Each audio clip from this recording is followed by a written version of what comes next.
Today I'm going to show you how to make my no-knead bread. It's so easy. There's only a few ingredients that you need. We're going to be starting off with some bread flour. We're going to be using 3 cups of bread flour. We're going to use some kosher salt, not table salt, kosher salt. And we're going to use some instant yeast. And that's all that it takes, along with a little bit of warm water. Now, if you don't have instant yeast, you can certainly use this dry active yeast and just kind of bloom it in a little bit of warm water until you smell that beer smell. That's yeast. Okay, we're going to be using the instant yeast because we can put it right in with our flour, whisk this up, and get it ready. Added the last of our flour in here. That's 3 cups of flour. I'm making 2 batches, so I have 2 bowls, as you can see. So this is going to be bread loaf number 1 and bread loaf number 2. The next thing is we're going to go ahead and get our salt in there. It is a 2 teaspoons of salt. So each one is going to get 2 teaspoons of kosher salt and 2 teaspoons of the instant dry yeast. Now, I bought this yeast online about a year ago, and I've kept it in the fridge, and it's worked out really well. Okay, so now that we have all of those in the bowl, the next thing I'm going to do is I'm going to grab a whisk, and I'm just going to whisk it all together. Just because I want to incorporate all those ingredients, and we just whisk them up. The next step is we're going to add in 1.5 cups of water to each bowl. So I have 3 cups of water, and sometimes we need to add just a little bit more. But what's important is the temperature of the water. You want to make sure that you can put your finger in it, like a really hot bath. If it's too hot to put your finger in, then it's too hot for the yeast to survive. And that's the way I kind of tempt that. Now, what I like to do is when I mix it, I like to use a wooden spoon or a plastic spoon. Either one works just fine. So what we're going to do is we're going to pour 1.5 cups in each. And then we'll mix it up.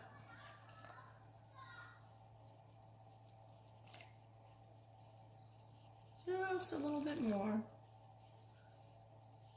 That's about 1 2/3 cups. And I would say that's almost 1.5 cups right there. What I like about this recipe is that it's really forgiving.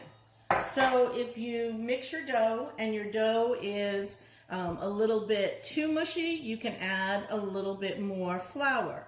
If in fact your dough is too hard, it never should be like Play-Doh. It should just be a consistency just before you would have like a Play-Doh consistency. So this one might need a little bit more water. You can see that right now. I'm going to go ahead and just add a tablespoon at a time. Just a little zip at a time. There's about a tablespoon. And then we'll mix that up. We don't want it to be runny. We just want it to be kind of a loose dough. I'm going to add just a little bit more. See how that does. That's feeling about right to me. Scraping down the sides of the bowls. All right, and then let me go get the other dough. And we'll mix this one up too. Let's see if this one's going to need more water. This one might need a hint more as well.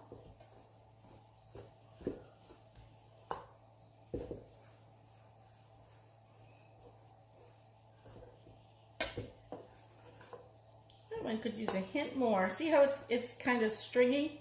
That's how I know it needs just a little bit more. So we're going to say 1.5 cups of water plus a couple of tablespoons if you need it. But again, real forgiving. This is a non-baker's loaf. Needs no kneading. Really doesn't need a whole lot. And this dough is very pliable, so I want to kind of show you the consistency.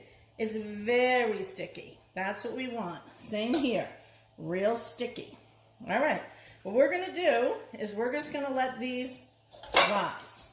These are going to set up now. We're going to place a cloth over the top of them, or damp cloth, and just let them set up in a warm place. All right, so here's our dough. We've just mixed it up. I got a couple of damp towels.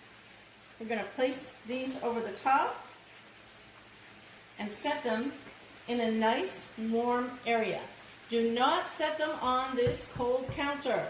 It's not going to be good for them. Find a place, even if you have to put a towel down, where they can stay warm. Not hot, just warm. And then in an hour, we'll check to see if our dough is rising, and then they'll sit for one more hour. All right, it's been almost an hour. Let's peek and see what we've got going on here for this dough.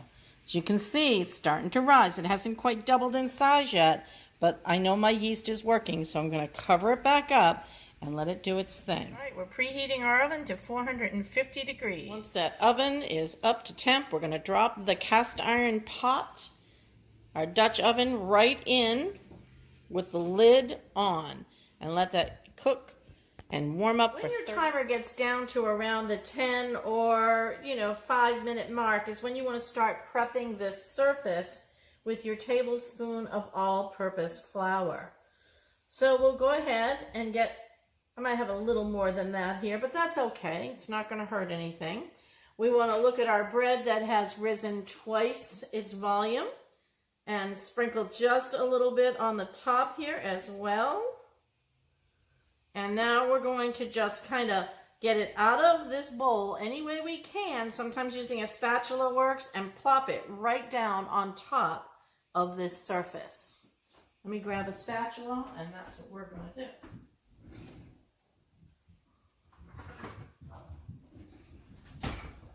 I'm just going to use this spatula because it's the first one I came to.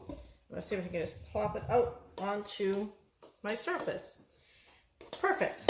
And now what we want to do is we want to fold it like about 6, 7, maybe 8 times so that it looks like that. We're not kneading it, we're just folding it over. And then what we do is we take it and we can bring it right up, kind of shape it like a circle, and then we can put it on a piece of parchment paper. Just lift it up and put it right on that parchment paper. Now, when we take our pot out of the oven, we can put this right into our pot. Remember, I'm making 2, so I'm going to go ahead and set the other one up right now and do the same thing. Since I'm making one mess, I might as well just stay with it, right? I'm going to get my little spatula, get that dough out, moved around, and then plop it right down on that surface. There it goes. And then again, we're going to fold it several times over. This one's a little more sticky. This one had a little bit more water in it. I can tell you that right now. And remember, it doesn't have to be perfect. All it has to do is just be a nice rustic loaf of bread. Now, some people like to use this side where you folded it to get all those little peaks and valleys, and some people like to do it on the smoother side. That's entirely up to you, how you want your bread to look. All right, I'm going to plop that one onto my parchment paper as well. And I'm going to rinse my hands, pull out my Dutch oven, and we're going to put it right inside. All right, I'm going to very carefully go over and get my Dutch oven.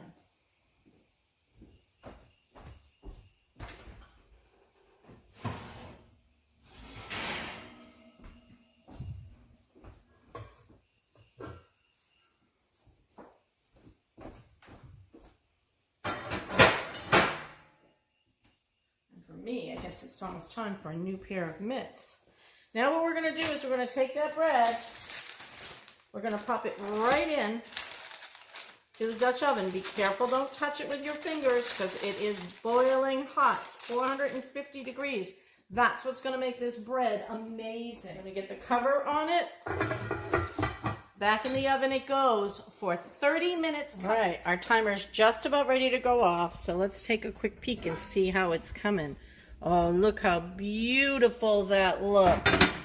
All right, we're going to push it back in, and we're going to let it be uncovered for about 8 to 12 minutes. Once your bread is out of the oven, make sure you get it onto a wire rack like this one for a minimum of 10 to 15 minutes.